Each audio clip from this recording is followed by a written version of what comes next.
فوجی بربریت جاری، 2 بلوچ فرزند لاپتہ۔ تربت FC چیک پوسٹ پر راکٹوں سے حملہ۔ کلات زمین کے تنازع پر 2 گروہوں میں تصادم، خواتین سمیت 2 افراد زخمی۔ بارکھان سے لاپتہ چرواہے کی لاش برآمد۔ لبنان اور اسرائیل کی سرحدوں پر فائرنگ سے حزب اللہ کے 3 ارکان زخمی۔ یوکرین کو F-16 طیاروں کی فراہمی کو جوہری خطرہ تصور کریں گے لاوروف۔ بھارت میں مانسون بارشوں سے تباہی، 66 افراد ہلاک۔ ایرانی پاسداران انقلاب کا عراقی تیل اور گیس کے ذخائر پر قبضے کا انکشاف۔ جرفت جیل میں 1 بلوچ قیدی کو پھانسی۔ کوئٹہ میں قائم BBMP کیمپ کو 5013 دن مکمل ہو گئے۔ دالبندین سے مزید 1 شخص کی لاش ملی، پولیس۔ چابہار میں چوروں کی فائرنگ سے 1 بچہ جاں بحق۔ بحیرہ میں ٹریفک حادثے میں 1 شخص جاں بحق، 6 زخمی۔ سوئی کے مختلف مقامات پر پاکستانی فورسز کی مقامی آبادیوں کے خلاف 12 جولائی کی صبح سے رات گئے تک ٹارگٹ جارحیت جاری رہی۔ تازہ ترین اطلاعات کے مطابق سوئی کے ہودکانی محلہ میں پاکستانی آرمی نے رات کی تاریکی میں وڈیرا روشن بگٹی کے گھر پر حملہ کر دیا۔ پاکستانی فورسز کے اہلکار گھروں میں گھس کر خواتین اور بچوں کو تشدد کرتے ہوئے تلاشی کے نام پر خواتین کے زیورات، 2 موٹر سائیکل، 1 شاٹ گن اور 2 موبائل فون لوٹ کر اپنے ساتھ لے گئے۔ پاکستان آرمی نے گھر پر حملے کے دوران وڈیرا روشن بگٹی اور اس کے نوجوان بیٹے احمد علی بگٹی کو بھی اغوا کر کے جبری طور پر لاپتہ کر دیا۔ یاد رہے فورسز نے پچھلے روز بھی سوئی کے علاقے رئیس توک کے مقام پر آپریشن کرتے ہوئے کئی مال مویشی کو گولی مار کر ہلاک کیا تھا، جس کے بعد مسلح آوروں نے جوابی فائرنگ کر کے کئی اہلکاروں کو ہلاک اور زخمی کیا۔ حملے کے بعد فورسز نے اپنے گولوں اور فائرنگ کا رخ آبادی کی جانب کر دیا تھا، جس سے خواتین اور بچوں کے زخمی ہونے کی بھی اطلاعات تھیں۔ تربت میں FC چیک پوسٹ پر راکٹوں سے حملہ، تاہم حملے میں کوئی جانی نقصان کی اطلاع نہیں۔ ذرائع کے مطابق ایئرپورٹ کے قریب واقع FC چیک پوسٹ پر راکٹ سے حملہ کیا گیا۔ واقعے کے بعد فورسز نے علاقے کی ناکہ بندی کر کے سرچ آپریشن شروع کر دیا۔ رپورٹ کے مطابق کلات میں زمین کے تنازع پر ایک ہی قبیلہ کے 2 گروہوں میں تصادم کے نتیجے میں 12 افراد زخمی ہو گئے۔ لیویز حکام کے مطابق کلات کے علاقے کپوتو سے خامون میں زمین کے تنازع پر عمرانی قبیلہ کے 2 شاخوں میں تصادم کے نتیجے میں ڈنڈوں اور چاقوؤں کا دونوں طرف سے آزادانہ استعمال کیا گیا۔ واقعہ کے نتیجے میں 12 افراد زخمی ہو گئے، زخمیوں میں خواتین بھی شامل ہیں۔ اطلاع ملتے ہی شدید 8 زخمیوں کو، جن میں امام دین، عبدالستار، احمد رضا، منظور احمد، محمد صالح، محمد کریم، محمد جان اور نادر علی کو ڈسٹرکٹ ہسپتال کلات منتقل کر دیا گیا۔ طبی امداد کے بعد تمام شدید زخمیوں کو کوئٹہ منتقل کر دیا گیا ہے۔ مزید تفتیش کلات لیویز کر رہی ہے۔ بارکھان میں 1 ماہ سے لاپتہ چرواہے کی لاش ملی ہے۔ تفصیلات کے مطابق بارکھان عیاشانی کے علاقے میں پہاڑ سے لاش برآمد ہوئی۔ پولیس کے مطابق بارکھان عیاشانی کے علاقے میں پہاڑ سے برآمد لاش کی شناخت اللہ بخش والتوکلی قوم مسوری کے نام سے ہوئی ہے۔ اللہ بخش عیاشانی گارنانی کا رہائشی چرواہا تھا جو 1 ماہ سے لاپتہ تھا۔ بدھ کے روز حزب اللہ کے ارکان کے ایک گروپ نے اسرائیل کے ساتھ لبنان کی جنوبی سرحد پر آگ لگا دی اور بارودی سرنگوں کو دھماکے سے اڑا دیا۔ اسرائیلی پبلک ریڈیو کان کے مطابق واقعہ کے دوران اسرائیلی فورسز نے انتباہی طور پر فائرنگ کی۔ اطلاعات کے مطابق فائرنگ سے حزب اللہ کے 3 ارکان زخمی ہو گئے۔ لبنانی فوج اور یونیفل فورسز نے شہریوں کو خاردار تاروں کی باڑ کے قریب جانے سے روک دیا۔ یونیفل کے میڈیا آفس کی ڈپٹی ڈائریکٹر کانڈیس آرڈل نے ایک بیان میں کہا، اقوام متحدہ کا امن مشن بلو لائن کے ساتھ پیش آنے والے واقعے کی پریشان کن رپورٹوں سے آگاہ ہے اور صورتحال پر نظر رکھے ہوئے ہے۔ آرڈل نے مزید کہا کہ صورتحال اب بہت حساس ہے اور ہم ہر ایک سے اپیل کرتے ہیں کہ وہ کسی بھی ایسی کارروائی کو روکیں جو کسی بھی قسم کے اضافے کا باعث بن سکتی ہے۔ اسرائیلی فوج نے ایک بیان میں کہا کہ متعدد مشتبہ افراد لبنان کی سرحد پر حفاظتی باڑ کے قریب پہنچے اور سیکیورٹی رکاوٹ والے علاقے پر حملہ کرنے کی کوشش کی۔ فوجی دستوں نے انہیں براہ راست دیکھا اور انہیں دور دھکیلنے کے ذرائع کا استعمال کیا۔ انہوں نے مزید کہا مشتبہ افراد کی شناخت معلوم نہیں ہے۔ فوج اسرائیل کی خود مختاری اور حفاظتی باڑ کی کسی بھی خلاف ورزی کو روکنے کے لیے کام جاری رکھے گی۔ اسرائیلی فوج کے بیان میں کہا گیا کہ اس دوران جو ذرائع استعمال کیے گئے وہ ہلاکت خیز نہیں تھے۔ خیال رہے چند روز قبل اسرائیلی فوج کے ترجمان نے اعلان کیا تھا کہ لبنانی سرزمین سے ایک راکٹ داغا گیا تھا جو سرحد کے قریب اسرائیلی حدود میں پھٹ گیا تھا۔ اسرائیلی فوج نے جوابی کارروائی کرتے ہوئے لبنان کے اندر لانچ ایریا پر حملہ کر دیا تھا۔ العربیہ کے نمائندے کے مطابق اسرائیلی بمباری نے جنوبی لبنان میں کفر شعبہ کے اطراف کے علاقے میں 20 سے زائد گولیاں برسائی تھیں۔ روس کے وزیر خارجہ سرگئی لاوروف نے آن لائن اخبار لیتا.رو کو انٹرویو دیتے ہوئے خبردار کیا ہے کہ یوکرین کو فراہم کیے جانے والے F-16 طیاروں کو ماسکو جوہری خطرہ سمجھتا ہے۔ لاوروف نے اخبار کو بتایا کہ ہم یوکرینی افواج کی جانب سے ایسے ہی نظاموں کے محض قبضے کو جوہری میدان میں مغرب کی طرف سے خطرہ تصور کریں گے۔ روس ان آلات کی جوہری ہتھیار لے جانے کی صلاحیت کو نظر انداز نہیں کر سکتا۔ انہوں نے مزید کہا ماسکو نے امریکہ، برطانیہ اور فرانس کو اس حوالے سے پہلے بھی خبردار کیا تھا۔ ہم ایمیزون اسٹور نہیں ہیں۔ دوسری جانب برطانوی وزیر دفاع بین وائلس نے کل بدھ کے روز ایک متنازع بیان دے کر ایک نیا تنازع کھڑا کر دیا۔ انہوں نے ایک تبصرہ کیا جو کیف اور لندن کے درمیان ہم آہنگی کے تعلقات سے مطابقت نہیں رکھتا۔ انہوں نے کہا کہ ان کا ملک اسلحہ سپلائی کرنے کے لیے ایمیزون اسٹور نہیں ہے۔ برطانوی وزیر اعظم رشی سوناک نے فوری طور پر اس بیان کو مسترد کر دیا۔ اس سے لگتا ہے کہ لندن صدر زیلنسکی کی طرف سے ویلنس میں نیٹو سربراہی اجلاس کے دوران مزید ہتھیاروں کے حصول کے لیے کیے گئے شدید دباؤ سے پریشان تھا۔ زیلنسکی نے خود دونوں اتحادوں کے درمیان تعلقات میں کسی تناؤ کے وجود سے انکار کیا ہے، لیکن یوکرین کی مایوسی کے پس منظر میں کہ نیٹو سربراہی اجلاس میں یوکرین کے اتحاد میں شامل ہونے کے لیے کوئی واضح ٹائم ٹیبل طے نہیں کیا گیا۔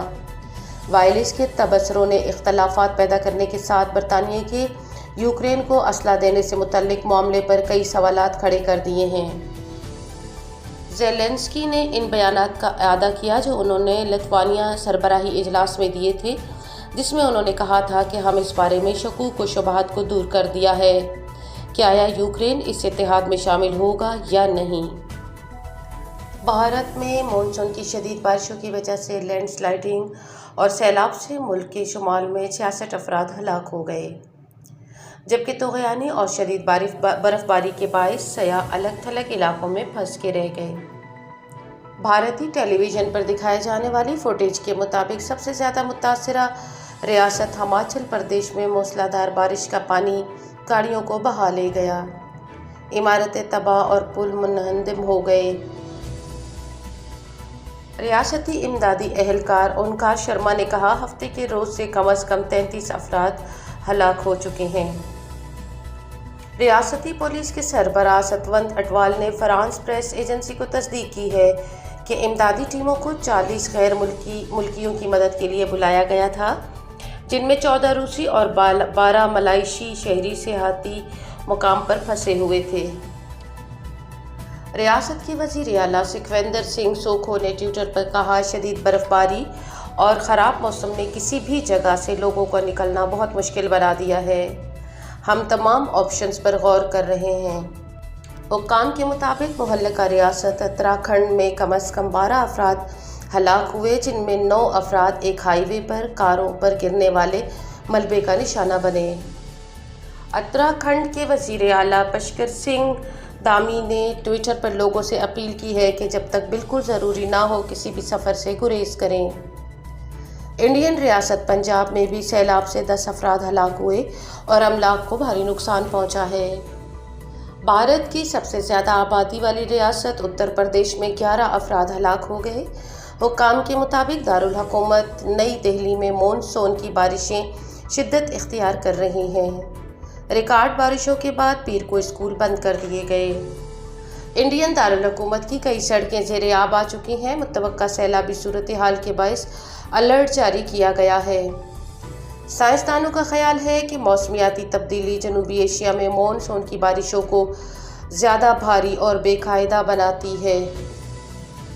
ایران بظاہر عراق پر یورپی منڈیوں میں گیس برآمد کرنے سے روکنے کے لیے دباؤ ڈال رہا ہے، جبکہ تہران کا اپنے عرب پڑوسی کے ساتھ وسیع سیاسی، اقتصادی اور فوجی اثر و رسوخ ہے۔ اسی اثر و نفوذ کو استعمال کرتے ہوئے تہران یورپی پابندیوں کو غیر مؤثر کرنے کے لیے عراقی ایندھن کے وسائل کو ایک کارڈ کے طور پر استعمال کر رہا ہے۔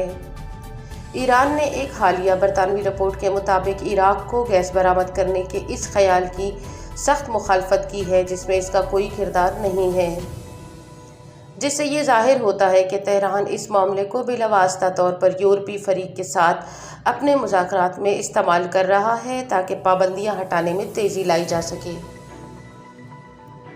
برطانوی دارالحکومت لندن میں قائم international centre for development studies کی جانب سے جاری کردہ رپورٹ کے مطابق ایرانی خدشات حقیقی ہیں، جنہوں نے عراق میں توانائی کے معاملے کو اپنی قومی سلامتی کے حصے کے طور پر غور کرنے پر آمادہ کیا۔ فارن آپریشنز آفس نے کہا کہ ایرانی پاسدار انقلاب وہ ہیں جو بغداد اور اربیل کی حکومتوں کے درمیان متنازع علاقوں بالخصوص کرکوک اور سنجار کے علاوہ عراق میں تیل اور گیس کے ذخائر کی نگرانی کرتا ہے۔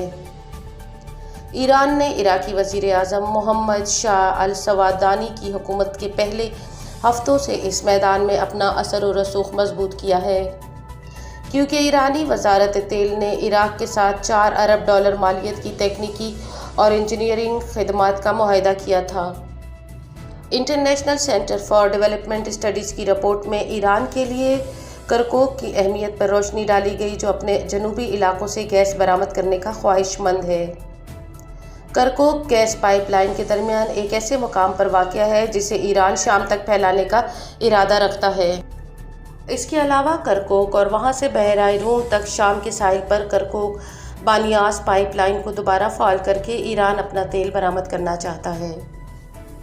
دوسری جانب گزشتہ سال کردستان کی حکومت کی جانب سے قدرتی گیس کو عالمی منڈیوں میں برآمد کرنے کے اپنے ارادے کے اظہار کے بعد پاسداران انقلاب کے فارن آپریشنز آفس نے کرکوک کو خطے سے الگ تھلگ کرنے کے منصوبے پر عمل درآمد شروع کر دیا تھا۔ رپورٹ میں بتایا گیا ہے کہ اس منصوبے کا ہدف، جس کی نگرانی پاسداران انقلاب کے سینئر افسران کرتے ہیں، اربیل کے سیاسی مخالفین کی حمایت کرنا اور کرد جماعتوں کے درمیان شکوک و شبہات اور بد اعتمادی کا ماحول پیدا کرنا ہے۔ اس کے علاوہ فنڈنگ کے ذرائع کو منقطع کرنا اور بغداد کے ساتھ تنازع کو بڑھانا ہے۔ بلوچ جمعرات کو جیرفت جیل میں ایک بلوچ قیدی کی سزائے موت پر عمل درآمد کیا گیا۔ پھانسی پانے والے اس بلوچ قیدی کی شناخت 50 سالہ راشد درمدہ وز جمعہ درمدہ کے نام سے بتائی گئی ہے، جو کہ دوست محمد خان ضلع گاؤں کے درمدہ کا رہائشی بتایا جاتا ہے۔ اس بلوچ قیدی کو 2018 میں جفرت سے منشیات کے الزام میں گرفتار کیا گیا تھا اور اسے عدالت نے سزائے موت سنائی تھی۔ واضح رہے کہ راشد کو پھانسی کی سزا پر عمل درآمد کے لیے گزشتہ روز جولائی جیفرت جیل قرنطینیہ میں منتقل کیا گیا، جو آج اسے پھانسی دے دی گئی۔ بلوچ جبری لاپتہ افراد کی بازیابی کے لیے قائم بھوک ہڑتالی کیمپ کو 5013 دن مکمل ہو گئے۔ اظہار یکجہتی کرنے والوں میں بلوچستان نیشنل پارٹی کے ضلعی صدر، سی سی ممبر غلام نبی مری، موسیٰ بلوچ، انسانی حقوق کے سیکرٹری، بی ایس او کے سی سی ممبر صمد خان بلوچ اور دیگر نے کیمپ میں آ کر اظہار یکجہتی کی۔ وی بی ایم پی کے رہنما ماما قدیر بلوچ نے کہا، بلوچ قوم پر سفاکیت اگرچہ روز اول سے جاری ہے، مگر حالیہ چند برسوں میں اس میں بے پناہ شدت اختیار کی ہے، جو بدلتی ہوئی سیاسی رشتوں اور سماجی معاشی رویوں کے تناظر میں شدید ہوتا جا رہا ہے۔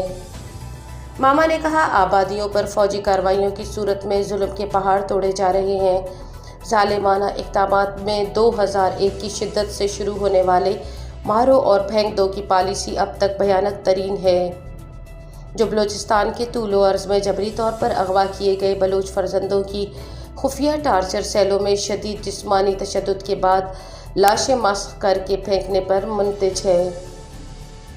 ماما قدیر بلوچ نے کہا، جبر کے اس سنگین ماحول میں سب سے اہم ترین اور حوصلہ افزا امر یہ ہے کہ بلوچ مستقل مزاجی سے اپنا قومی فریضہ نبھا رہے ہیں۔ اس کے ساتھ ہی دی بلوچ سرکل کی نیوز ٹیم اپنے تمام سننے والوں سے اجازت چاہتی ہے۔ ہمیں سننے اور ہمارے ساتھ جڑے رہنے کے لیے آپ سب کا بہت شکریہ۔